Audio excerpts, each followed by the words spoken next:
ভারী বৃষ্টিপাতের ফলে বুধবার বরাকের অন্নপূর্ণা ঘাটের নদীর জল ঘন্টায় 10 সেন্টিমিটার করে ভরছে এবং বিপদসীমা অতিক্রম করেছে।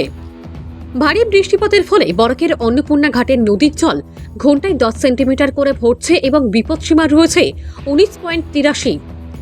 লক্ষ্মীপুরের বরাক নদীর জল বাড়ছে এবং জাটিঙ্গা নদীর জল 5 সেন্টিমিটার করে কমছে। মধুরা নদীর জল 16 সেন্টিমিটার করে ঘন্টায় বেড়েছে বলে জানিয়েছেন শিলচর অন্নপূর্ণা ঘাটের সেকশনাল অফিসার সুজিত দাস।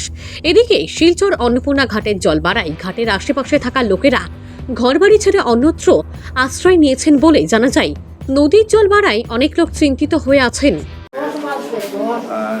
20.16 যেখানে ডেঞ্জার লেভেল হচ্ছে, বিপদসীমা হচ্ছে 19.83, সেটা বিকেল 3টে যেটা ক্রস করেছে ট্রেনে 2:40 মিনিটে। তো এই মুহূর্তে জল বাড়ছে 10 সেন্টিমিটার করে অন্নপূর্ণা ঘাটে প্রতি ঘন্টায়।